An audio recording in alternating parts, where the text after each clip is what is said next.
राधे राधे मित्रों। तो मित्रों, आप लोग राधा किशन के अपकमिंग एपिसोड में देखेंगे कि मित्रों, वीडियो शुरू करने से पहले अगर आप हमारे चैनल पर नए हैं और अगर अभी तक आप लोगों ने हमारे चैनल को सब्सक्राइब नहीं किया है तो चैनल को कर लीजिएगा सब्सक्राइब और बेल आइकन को ऑल पे करके प्रेस कर दीजिएगा, जिससे कि हमारी नई वीडियो का नोटिफिकेशन आपको मिल जाए। तो मित्रों, आप लोग देखेंगे कि राधा सोच रही होती है और कहती है, ये क्या, यशोदा मैया अभी तक मेरे और कृष्ण के विवाह की बात करने के लिए आई क्यों नहीं। और तभी यशोदा मैया आ जाती है और कहती है राधा, और राधा के समक्ष जाकर यशोदा मैया कहती है, राधा मेरे पैरों में बड़ी पीड़ा हो रही है, तो तनिक तेल गरम करके अच्छे से मालिश कर देना।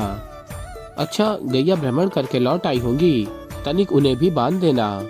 अच्छा, ये भी देखना कान्हा ने भरपेट भोजन किया भी है या नहीं, और आर्य ब्रजवान जी को उनका दूध मिला है या नहीं, तनिक ये भी देखती आना।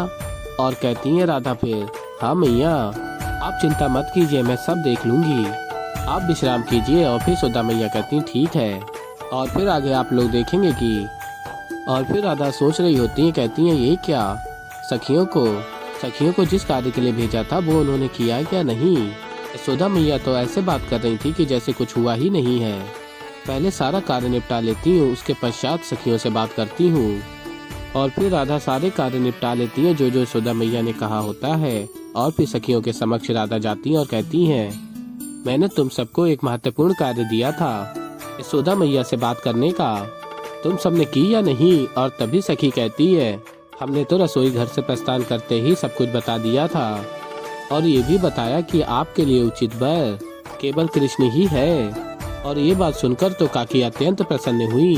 और फिर राधा सोच रही होती है, सखियों के सब कुछ बताने के पश्चात भी यशोदा मैया इतना विचित्र व्यवहार क्यों कर रही थी।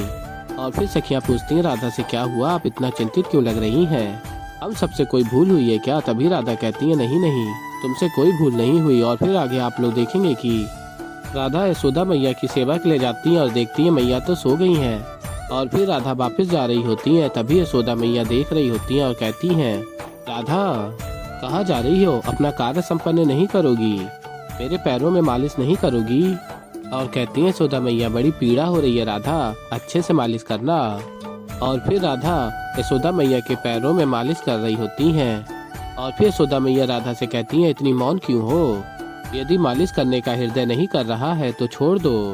और फिर राधा कहती है, मैया मेरा हृदय तो आपके हर कार्य में हाथ बटाने का करता है, किंतु आप ही सदैव मुझे मना कर देती हैं।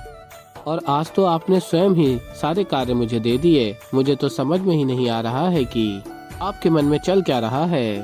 और फिर यशोदा मैया कहती हैं, वो क्या है ना राधा, आज से पूर्व तुम मेरे लिए केवल राधा थी, परंतु आज समझ लो मैं ये सारे कार्य करने के लिए कह रही हूँ, पूरे अधिकार से अपने होने वाली बहू को। हाँ राधा। और फिर मित्रों, आप लोग आगे देखेंगे कि यशोदा मैया राधा से कहती है, पगली ये बात मुझसे स्वयं नहीं कह सकती थी, अपनी सखियों से क्यों कहा मुझसे बात करने को। और फिर राधा कहती है, मैया मैं स्वयं कैसे कहती। और फिर यशोदा मैया कहती है, तू नहीं जानती राधा कि मैं आज कितनी प्रसन्न हूँ। और कहती है, तू मेरी बहू नहीं अपितु तुम मेरी बेटी बनकर रहोगी इस घर में, और तुम बड़ों की चिंता मत करना, कीर्तिदा से मैं स्वयं बात करूँगी, परंतु क्या कान्हा के हृदय में भी तुम ही हो। और फिर राधा कहती है, ये तो आप उसी से पूछ लीजिए। और राधा उठकर चली जाती हैं। और यशोदा मैया कहती है, अरे राधा। और फिर यशोदा मैया कहती है, अब तो मुझसे प्रतीक्षा ही नहीं हो रही, कान्हा से बात करनी ही पड़ेगी, क्योंकि अब तो मेरे हृदय में तुम दोनों एक साथ ही बसे हो। और फिर यशोदा मैया उस स्वप्न को स्मरण करती हैं जिसमें राधा कृष्ण को उन्होंने विवाह के बंधन में बंधे हुए देखा होता है। और फिर मित्रों, आप लोग आगे देखेंगे कि ब्रह्मदेव स्मरण कर रहे होते हैं राधा की बात को। वृंदावन अब कृष्ण का हृदय बन चुका है, इसलिए ये स्थान ब्रह्मांड का सबसे सुंदर स्थान होगा। और फिर ब्रह्मदेव स्मरण करते हैं महादेव की बात को। महादेव ने कहा होता है, क्षमा कीजिए ब्रह्मदेव, मैं अपने आराध्य से इस विषय में कुछ भी बात नहीं करूँगा, परंतु हाँ मैं आपको कुछ करने से रोकूंगा भी नहीं। और फिर ब्रह्मदेव स्मरण करते हैं इंद्रदेव की बात को। इंद्रदेव ने कहा होता है, आपका ऐसे राधा की कही बात से आहत हो जाना आपको ये शोभा नहीं देता ब्रह्मदेव, कदाचित ये आप नहीं, आपका अहंकार बोल रहा है। और फिर ब्रह्मदेव स्मरण करते हैं, ब्रह्मदेव ने कहा होता है श्री कृष्ण के समक्ष, यदि मैं ये सिद्ध कर दूं कि वृंदावन संसार का सबसे सुंदर स्थान नहीं है तो। और फिर कृष्ण ने कहा होता है तो राधा स्वयं ही अपनी घोषणा का खंडन कर देगी, मुझे पूर्ण विश्वास है। और फिर ब्रह्मदेव सब कुछ स्मरण करके कहते हैं, अब प्रश्न सृष्टि के रचयिता के सम्मान का है, उसके सामर्थ्य का है। अब मुझे किसी भी मूल्य पे कृष्ण को ये सिद्ध करना ही होगा कि वृंदावन संसार का सबसे सुंदर स्थान नहीं है।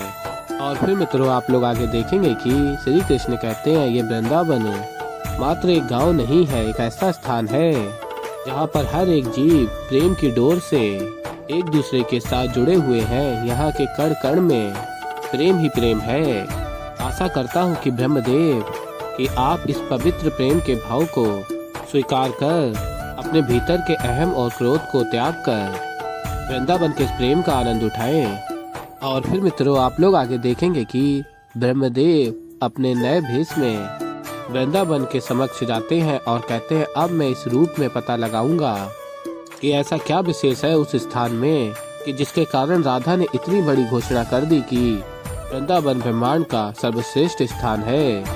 और फिर ब्रह्मदेव वृंदावन जाते हैं अपने नए भेष में और कहते हैं, मुझे अपनी बात सिद्ध करने के लिए सर्वप्रथम मुझे यहाँ के निवासियों को परखना होगा, तभी मैं कृष्ण को प्रमाणित कर पाऊंगा कि ये उनका भ्रम है कि यहाँ के निवासियों में केवल प्रेम बसता है। और फिर मित्रों आप लोग आगे देखेंगे कि सखियां बात कर रही होती हैं, आपस में कहती हैं, जब से कृष्ण वनवास से लौटा है हमने उसके स्वागत सत्कार में कुछ भी विशेष नहीं किया है, क्यों ना हम सभी सखियां मिलकर कृष्ण के लिए कुछ विशेष उपहार ले चलें। और फिर दूसरी सखी कहती है, तो सुंदर विचार है, चलो चलते हैं। और तभी ब्रह्मदेव अपने नए भेष में जाते हैं सखियों के समक्ष और कहते हैं, सुनिए, यदि मेरा अनुमान उचित है तो तुम सब कृष्ण की सखियां हो, है ना। और फिर सखियां ऋषिवर को प्रणाम करती हैं और बताती हम सभी कृष्ण की सखियां हैं। और कहती है, प्रातः आप जैसे महान अनुभवी के दर्शन हो गए, निसंदेह हमारा दिन बहुत अच्छा जाएगा। इसका अर्थ ये है कि कृष्ण हमसे अवश्य ही प्रसन्न होगा, क्यों सखियों। और तभी ऋषिवर कहते हैं, कितनी भोली हो तुम, उससे इतना प्रेम करती हो, उसके बारे में इतना सोचती हो, किंतु एक वह केवल राधा से प्रेम करता है, उसके बारे में सोचता रहता है, तुम उसके पीछे पीछे क्यों भागती रहती हो। और फिर कहते हैं ऋषिवर, देखिए, मैं एक ब्राह्मण होने के नाते सत्य और सत्य का ज्ञान तुमसे अधिक रखता हूँ। मैं अपनी दूरदृष्टि से देख सकता हूँ कृष्ण तुम्हारे निस्वार्थ प्रेम का लाभ उठा रहा है, वो भली भांति जानता है तुम सब उसके प्रेम पास में बंध गई हो, वो तुम सबसे कुछ भी करवा सकता है। मुझे तो दुख हो रहा है कि तुम सब उसके प्रेम में इतने अंधे हो गए हो कि उसकी वास्तविकता को देख ही नहीं पा रहे हो, उसके छल कपट को समझ ही नहीं पा रही हो। और फिर सखियां कहती हैं, क्षमा कीजिएगा ऋषिवर, किंतु अनुचित हम नहीं, आप समझ रहे हैं कृष्ण को, किंतु हम सभी सत्य जानते हैं कि कृष्ण हमसे अपार प्रेम और स्नेह करता है। और कहती है सखियां, और हाँ, दोष कृष्ण के मन में नहीं, आपके विचारों में है। मतलब आप एक ब्राह्मण होकर आप कृष्ण के विषय में ऐसा कदापि कभी नहीं कहते। और फिर दूसरी सखी कहती है, ललिता, संभवतः ये कृष्ण को उतनी अच्छी तरह से नहीं जानते जैसे हम जानते। और फिर कहती है सखी, किंतु मैं आपको एक बात स्पष्ट कर दूं, हमारे मन में कृष्ण के लिए केवल प्रेम है, और यदि कृष्ण अपना सारा प्रेम राधा पर निछावर करना चाहता है तो हम सबको उससे कोई भी आपत्ति नहीं है। वृंदावन से हमें जितना भी प्रेम और स्नेह मिला है हमारे लिए वही पर्याप्त है। और फिर सखियां कहती हैं, अब हम सब चलते हैं। और फिर मित्रों आप लोग आगे देखेंगे कि श्री कृष्ण कहते हैं, वृंदावन की इस पावन धरा को मैंने और राधा ने प्रेम से सींचा है ब्रह्मदेव। यहाँ की वायु में, यहाँ की धरा में, यहाँ के कण कण में प्रेम है, इसलिए चाहे वो वृंदावन वासी हो या हमारी सखिया हो, उनके हृदय और आचरण में आपको केवल प्रेम ही मिलेगा। तो ऐसे ही मित्रों आगे और भी बहुत कुछ देखेंगे। तो अभी के लिए इस वीडियो में इतना ही। तो मित्रों अगर आप लोगों को हमारी वीडियो पसंद आई हो तो वीडियो को कर दीजिएगा लाइक, और अगर अभी तक आप लोगों ने हमारे चैनल को सब्सक्राइब नहीं किया है तो चैनल को कर लीजिएगा सब्सक्राइब और बेल आइकन को प्रेस कर दीजिएगा, जिससे कि हमारी नई वीडियो का नोटिफिकेशन आपको मिल जाए। तो मैं मिलता हूँ जल्दी आप लोगों को एक नई वीडियो के साथ। तब तक के लिए मित्रों, राधे राधे।